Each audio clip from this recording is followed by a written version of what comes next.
우리가 살고 있는 이 세상의 역사를 가만히 되돌아보면 우리가 많은 교훈을 얻을 수가 있습니다.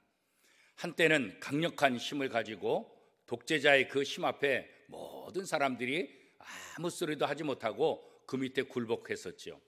또 악한 세력들 앞에서 굴복하고 아무 소리 못하고 그 악한 세력이 천하를 다 호령하면서 살아가던 그런 때가 있었잖아요. 그런데 한번 지금 보세요. 그 독재자들, 그 악한 세력들이 여전히 이 세상을 지배하고 있나요? 그렇지 않습니다. 독재자도 다 무너지게 되고 또 악한 세력도 다 무너지게 되는 거죠. 공산주의도 마찬가지 아니겠습니까?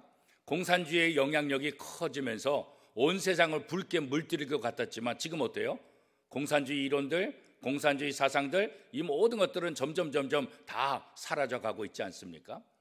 이런 역사를 통해서 우리가 교훈할 수, 또 배울 수 있는 것은 뭐겠습니까? 하나님이 살아계시다. 하나님이 살아계셔서 공의로운 분이시기 때문에 악한 자는 심판하고 선한 자는 하나님께서 보호하신다는 사실을 이 역사를 통해서 우리가 깨닫게 되는 거죠.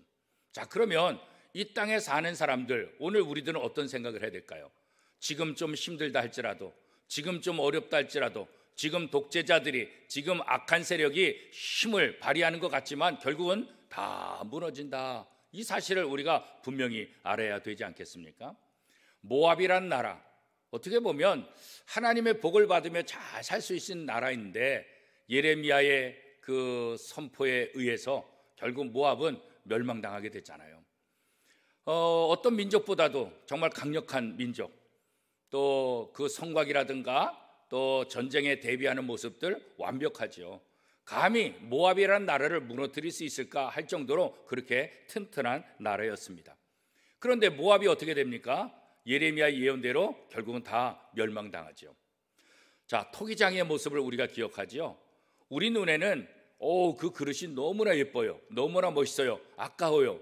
그런데 어떤 때는 토기장이가 그 좋은 그릇을 어떻게 해요? 과감히 깨버리죠.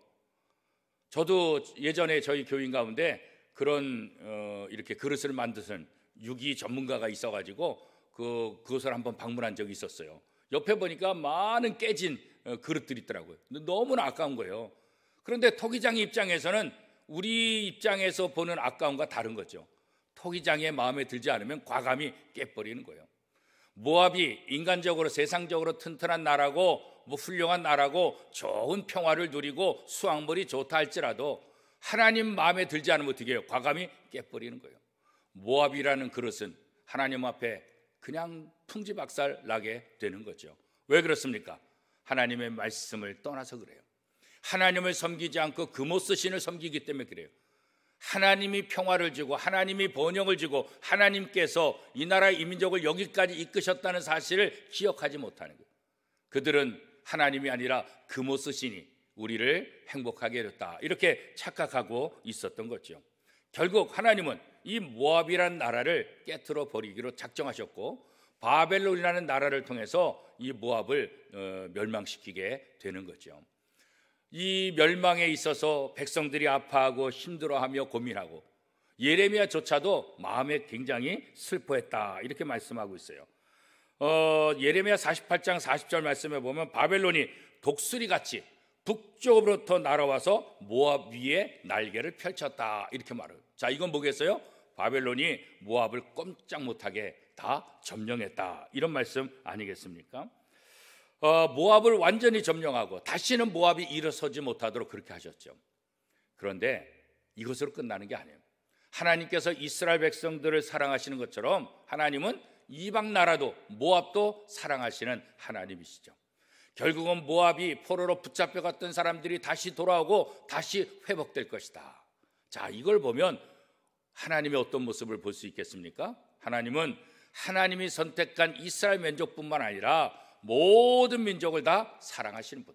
하나님의 사랑은 끝이 없는 사랑, 한이 없는 사랑. 누구든지 돌아오기만 하면, 누구든지 하나님 앞으로 회복하려고 회개하기만 하면 하나님께서 다 사랑으로 덮어주신다. 이게 바로 하나님의 자비, 하나님의 사랑 아니겠습니까? 오늘 우리의 모습은 이런 모습이 참 부족하죠. 인간관계 속에서 좀 관계가 안 좋으면 아주 끝까지 미워하고 끝까지 화해하지 않는 그런 모습들이 우리 속에 있지 않습니까? 자, 이런 하나님의 모습이 우리 속에 있어야 돼요. 자, 하나님은 이 세상 모든 나라가 멸망하는 거 그거 원치 않는 거예요. 이 세상 모든 사람들이 멸망당하는 거 이거 원치 않은 거예요. 악한 죄를 졌다 할지라도 잘못된 길로 갔다 할지라도 다시 돌아와서 하나님께 회개해서 하나님의 사랑받는 백성이 되기를 원하는 거죠. 토기장이 손에 인정받는 그릇이 되어야 되는 것처럼 하나님 눈앞에 인정받는 그런 백성이 되는 것, 그것이 바로 우리가 해야 될 가장 중요한 일들이라는 거죠. 하나님의 진노, 하나님의 어떤 책벌, 그렇지만 하나님에게는 이 진노와 책벌을 능가하는 뭐가 있다는 거예요? 하나님의 사랑, 하나님의 자비가 있다는 거죠. 이것이 우리에게 소망이 되는 것입니다. 이 모압의 회복은 결국 어디서 나타나는 거예요? 예수 그리스도를 통해서 완전히 성취되는 거죠. 모압 아니라 이방 어떤 나라를 할지라도 예수 그리스도의 이 구속의 이 원리, 이 구원의 이 놀라운 사랑, 이것에 힘입어서 누구든지 예수를 믿기만 하면 다 구원받을 수 있는 길을 열어놓으신 것, 이게 바로 하나님의 사랑이죠. 하나님의 구원의 역사는 모압뿐만 아니라 모든 이방인에게, 오늘 우리의 선교적인 사명이 바로 이런 것입니다. 어떤 악한 사람이라 할지라도, 어떤 죄를 졌다 할지라도 하나님 앞으로 돌아오게 하는 것, 이것이 교회의 역할이고 오늘 예수 믿는 저와 여러분의 역할이 될 줄로 믿습니다. 하나님은 끝까지 사랑하시는 하나님이십니다. 오늘도 그 하나님의 마음을 가지고 또 그 하나님의 성품을 가지고 그 사랑을 가지고 이웃을 사랑하며 세상을 바라보는 저와 여러분의 삶이 될 수 있기를 축복합니다.